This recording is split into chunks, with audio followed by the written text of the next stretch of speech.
Hello, my name is Brittany and today I'm going to be showing you how to use Gmail app passwords with the social engineering toolkit on Kali Linux. So this is a follow-up video from a previous video I did in regard to the mass mailer attack option within this toolkit. If you haven't watched that video, go and check it out. I will link it below. If you have followed that video, you should be up to this point here. So you're being asked for an email password. This is not the password you would usually use to log into Gmail. It is an app password.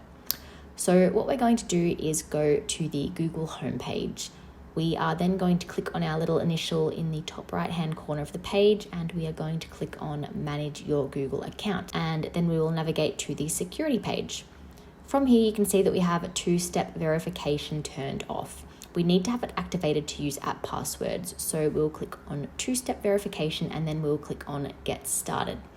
Unfortunately, a downside of this is that you will need to have a working phone number attached to your account. I'm just going to enter my phone number here and click Next. A verification code will then be sent to my phone, which I then need to enter here. All right, we'll click Next and then we can see that it's worked. We then need to turn it on as shown here.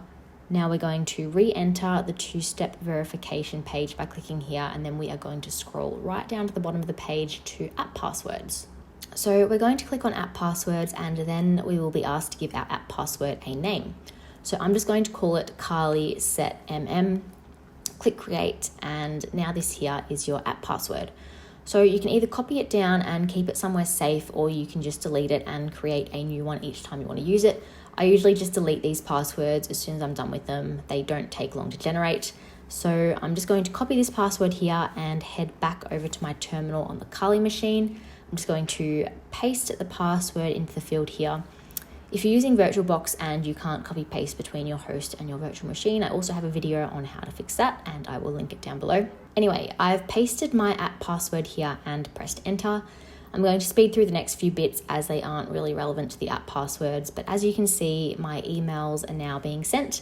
I'll just open up Yahoo Mail to show you, and as you can see, some have been delivered to the inbox and some to the spam folder.